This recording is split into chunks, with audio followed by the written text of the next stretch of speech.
Hello good morning everyone. आज चाहिँ मेरो स्पेसल डे थियो क्या, किनभने कि आज म मेरो बहिनीलाई भेट्न जाँदैछु होइन। धेरै एक्साइटेड पनि भइरहेछ र धेरै टेन्सन पनि भइरहेछ क्या, किनकि अहिलेसम्म म बाहिर यस्तो होइन 1 वर्ष भयो जापान आएको होइन, बाहिर हिँडेको अनि आफै एक्लै पनि ट्रेनहरू चढेको अनुभव केही थिएन क्या। अनि त्यही भएर चाहिँ अनि फेरि मेरो बहिनीकोमा जानु चाहिँ ट्रेन 4टा चढेर पनि अब प्लेन नचढी नहुने थियो क्या। 3 घन्टाको प्लेन चढेपछि नै हामी पुग्छौँ क्या त्यहाँ बहिनीको ठाउँमा। अनि त्यही भएर अनि धेरै भयो क्या मेरो बहिनीलाई नदेखेको नभेटेको। अनि त्यही भएर चाहिँ म अब डिसिसन लिएँ क्या, अब म जान्छु मेरो बहिनीलाई भेट्छु, 1 वर्ष भइसक्यो भनेर म चाहिँ दाँत सात मोलेर होइन रेडी भएर अब जान लागेको होइन।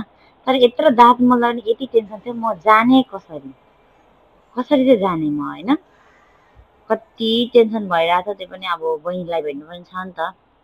अब मनले चाहेपछि त होइन जसो तसो पुरा गर्नै पर्यो भनेर चाहिँ म रेडी भएर अब निक्लिन आँटेको है गाइस।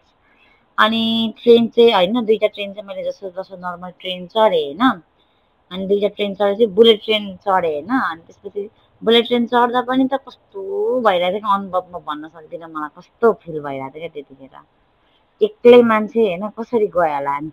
बुलेट ट्रेन फेरि यस्तो दामी थियो कि आमा राम, जे सोचेभन्दा खतरा लाग्यो ट्रेन चाहिँ होइन। टिभीमा मात्र देखेको थिएँ क्या मैले यो ट्रेनमा यस्तो पिक्चरहरू भएको क्या, तर रेलीमा पनि देखेँ। अनि मैले चाहिँ मेरो बहिनीको लागि केही प्लान बनाएको थिएँ क्या, उसलाई फोटो फ्रेम लगिदिन्छु होइन, मम्मी मेरो अनि उसको भएको लगिदिन्छु भनेर सोचेँ होइन।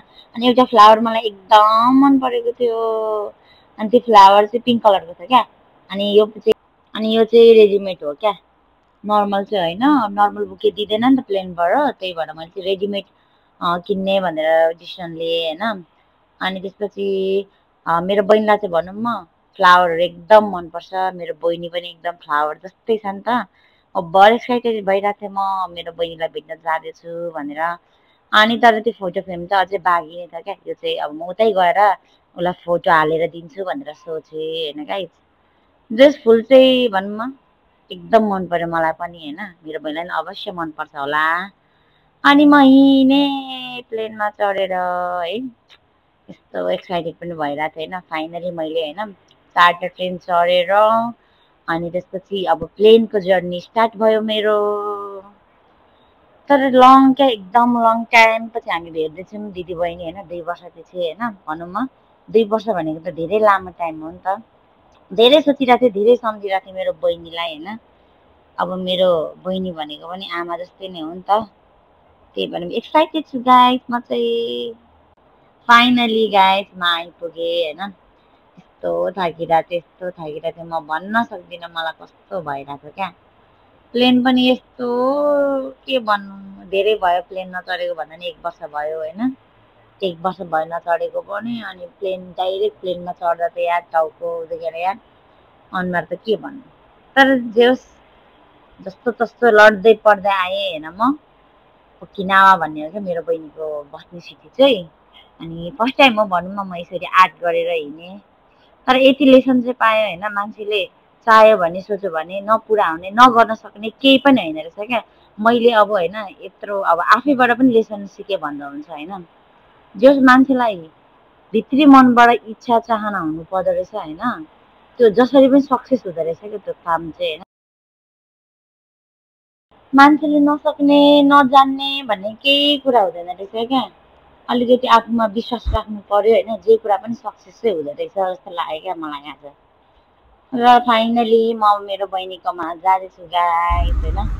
कस्तो एक्साइटेड भएर हिँडेँ होइन। अनि गाडीमा पनि यहाँ अङ्कलहरू यहाँको त नियमै थाल्छ नि है। अनि यसो हेरेको त कति राम्रो सिप देखेँ क्या मैले त, कस्तो मन पर्यो, टाइटानिक मुभीको याद आएको क्या। र फाइनली गाइस म मेरो बहिनीकोमा आइपुगेँ। कस्तो मुटु ढुकढुक भइरहेको थियो क्या, मेरो बहिनीलाई अब 2 वर्षपछि भेट्दैछु नि त। जे होस् एकदमै धेरै एक्साइटेड पनि भइरहेको थियो होइन। मेरो बहिनीलाई फ्लावर लिएर म बाहिर नै म मेरो बहिनीलाई सरप्राइज दिनु पर्यो भनेर म बसिरहेको थिएँ क्या। तर यत्रो बेर भइसक्यो आउँदैन त कोही, कस्तो रिस उठ्यो क्या, किन अहिलेसम्म आउँदैन कोही पनि भनेर मैले यसो सोचेँ। फेरि बजाइदिनु पऱ्यो एकचोटि, एकचोटि बजाइदिँदा के हुन्छ र भनेर म फेरि गएँ होइन। अब चाहिँ म फेरि बजाइदिन्छु धेरै भनेर सोचेँ होइन। अनि त्यसपछि आउँछ कि आउँछ भनेर फेरि एकचोटि बजाएँ।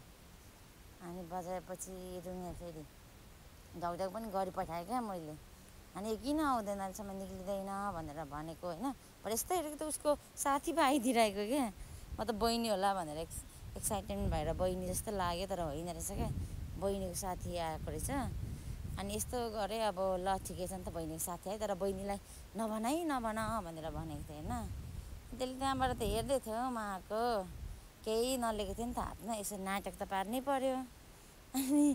अनि मैले फ्लावर चाहिँ ल्याउने त ल्याऊ भनेर भनेँ होइन त्यो साथीलाई।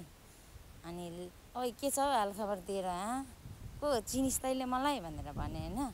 अनि मेरो बहिनी चाहिँ पुरै हेड डायर गर्दै रहेछ, कपालहरू सुकाउँदै रहेछ होइन। अनि मेरो बहिनीलाई फाइनली सरप्राइज दिएँ। मेरो बहिनी भावुक भइहाल्यो, अब के गर्नु है।